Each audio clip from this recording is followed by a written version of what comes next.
Imagine yourself going downstairs and you see your brother or sister playing a violent video game. You notice that they're playing Grand Theft Auto. You tell them to play another game because that one isn't the best game to play. They get mad at you and then scream that you're unfair because you wouldn't let them play the game. But it's what other siblings are meant for, right? Parents normalizing kids playing rated R video games are common in this generation we're living in.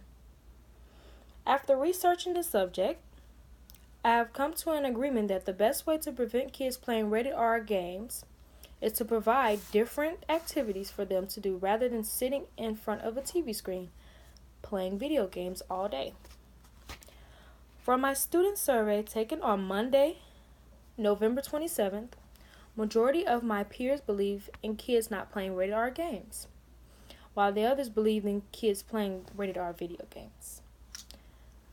I'm going to discuss the problems associated with kids playing rated R games, the major causes of the problem, and a plan that will help solve the problem. Kids that are playing rated R video games will hinder their sleeping and social life with friends and family. According to the Psychology Today, it states that playing the video game all night hindered their sleep and how the screens affect them over time. According to NPD, 91% of the U.S. children ages 2 through 17 play video games, but the gaming among ages 2 through 5 has increased the most. Evidence shows that kids emulate the characters they see on the video games.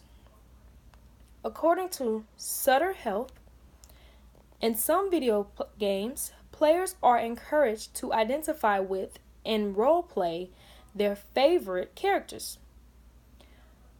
Players move up in game levels as their characters match their skills and wins. In a video game about stock cars, winning may mean winning the race, but in many of the popular games, players move up in levels by winning fights or battles. Players directly benefit from engaging in acts of violence. Vanderbilt states that by spending so much time on their game console or on the computer, children are missing out on their social life. Children are less likely to go out and compete in extracurricular activities, which inhibit them from meeting new people and making new friends. Now that we've known about the degree of the problem, we can explore its causes. There are 3 major causes of the problem. One of the causes is being under the influence of others playing video games. If your friends are playing a rated R game, and it's a cool game to play, you will soon start to engage in the game with them. They don't want to feel left out, and if they don't play the game, they will become sad and will think things are unfair. A second cause is wanting more experience with different games based upon ratings. Different ratings on games brings out a different perspective. The kids want to weigh their options to see what they want or like to play the most. A third cause of kids playing rated R video games is because they see older siblings playing it. Even though one is older than the other, they can both be interested in playing the same type of games. Younger siblings will try to fit in and try to spend more time with the older sibling just to have company around them while playing the video game. According to Good Housekeeping, it is natural for the younger siblings to want what the older siblings have and to complain about it being unfair because their friends play it too. Now that we know about the degree of the major causes, we can explore the major steps to solve the problem to make a better solution. There are 3 major steps we can take to solve the problem. First, the adults need to know the rating of the video games before they purchase it for the child. This will give the parents a compromisable decision to either buy the game or choose another one with a lower rating. Second, set limits on how often and how long children are allowed to play video games. If you set limits on how long the child plays the game, then it can help them with their sleeping and social life, amongst others.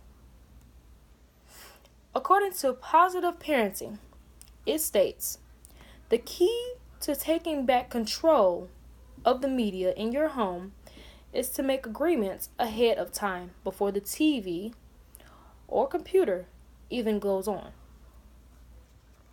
There should be a clear agreement that spells out the limits and rules about the use of games. Third, don't install video game equipment in the child's room. This will make the children isolated and not wanting to have any company but their own. According to Social Consequences of Game Addiction, some of them talk so much about their game of choice to the exclusion of everything else that people no longer want to be around them.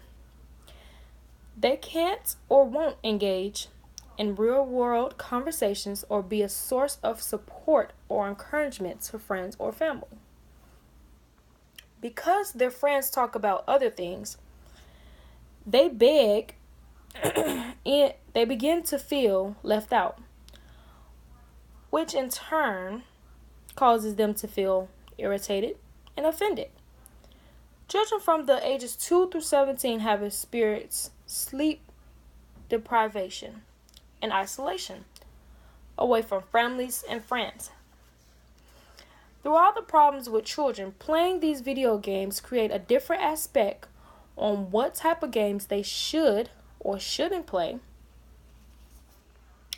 Knowing the ratings of the games, setting limits on the games, and not installing game equipment in a child's room will solve some of the problems that are happening now. If not now, then when?